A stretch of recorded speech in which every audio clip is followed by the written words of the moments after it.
नमस्कार केमन आছেন সবাই সঞ্চিতাস কুকিং স্টাইলে সকলকে স্বাগত জানিয়ে শুরু করছি আবার একটা রেসিপি ভিডিও। আজকে একটু অন্যরকম ভাবে পাবদা মাছের একটা রেসিপি করে দেখাবো। মাছটা ধুয়ে পরিষ্কার করে নিয়ে তারপরে এর মধ্যে আমি নুন মেখে রেখেছিলাম। এবারে আমি এর মধ্যে দিয়ে দিচ্ছি পরিমাণ মতন হলুদের গুঁড়ো আর তার সাথে দিয়ে দিচ্ছি সামান্য পরিমাণে একটু ময়দা আর দিয়ে দেব কাঁচা তেল, সরষের তেল ব্যবহার করছি। এই মাছটা কিন্তু অনেক সময়তেই ভাজার সময় ভীষণ ফোটে, তো যাতে না ফোটে তার জন্যই এই ব্যবস্থা।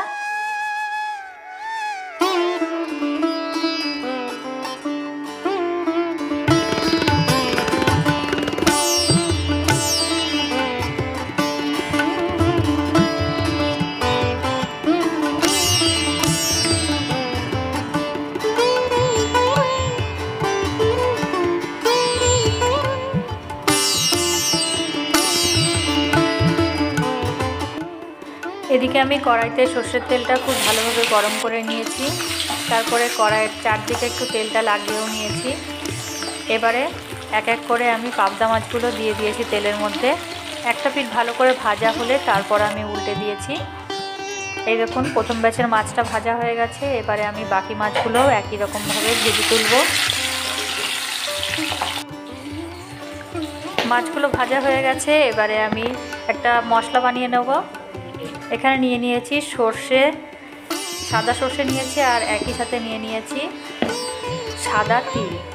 হ্যাঁ, সর্ষে আর তিল দিয়ে আজকে রেসিপিটা হবে। তার সাথে দিয়ে দিয়েছি ঝাল অনুযায়ী কাঁচা লঙ্কা, একটা মিহি পেস্ট তৈরি করে নিয়েছি। মাছ ভাজার তেলেই আর একটু তেল যোগ করে নিয়ে আমি এর মধ্যে দিয়ে দিলাম ফোড়ন, কালো জিরে ফোড়ন দিতে হবে। তারপরে আমি ফোড়নটাকে খুব ভালো করে ভেজে নিচ্ছি। এরপর আমি দিয়ে দেব ওই বাটা মশলাটা। সর্ষে আর পোস্ত দিয়ে কিন্তু পাবদা মাছের এই রেসিপি আমরা অনেকেই অনেকবার খেয়েছি। তো যখন পোস্ত থাকে না, তো এইভাবে একবার সাদা তিল দিয়ে করে দেখবেন, ভীষণই ভালো লাগবে খেতে। আর একদম খুব একটা বোঝাও যায় না যে এটা পোস্ত ছাড়া করা হয়েছে। বাটা মশলাটা দেওয়ার পরে এর মধ্যে দিয়ে দিয়েছি পরিমাণ মতন হলুদের গুঁড়ো আর দিয়েছি কাশ্মীরি লঙ্কার গুঁড়ো।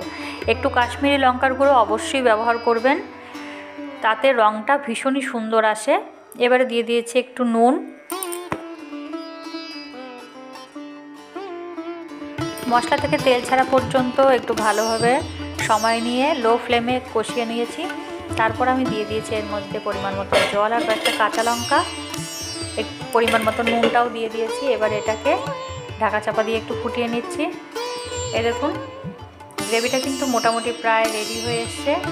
এবারে আমরা এর মধ্যে দিয়ে দিচ্ছি স্বাদ মতো একটু চিনিটা অবশ্যই ব্যবহার করবেন। এবারে দিয়ে দিচ্ছি ভাজা পাবদা মাছগুলো। একদমই তেমন বিশেষ কোনো ঝামেলাহীন রান্না, খুব অল্প সময়তেও হয়ে যায়। বাড়িতে গেস্ট এলে বা কোনো বিশেষ দিনে অবশ্যই পাবদা মাছের এই বিশেষ পদটি রান্না করুন। আশা করছি সকলের ভীষণই ভালো লাগবে। রান্নাটা একদমই তৈরি হয়ে গেছে। এবারে আমি এর মধ্যে নামানোর আগে দিয়ে দিলাম একটু কাঁচা সর্ষের তেল। অবশ্যই এই তেলটা ব্যবহার করবেন, এতে একটা সুন্দর ফ্লেভার আসে। ব্যাস এই তো তৈরি হয়ে গেছে।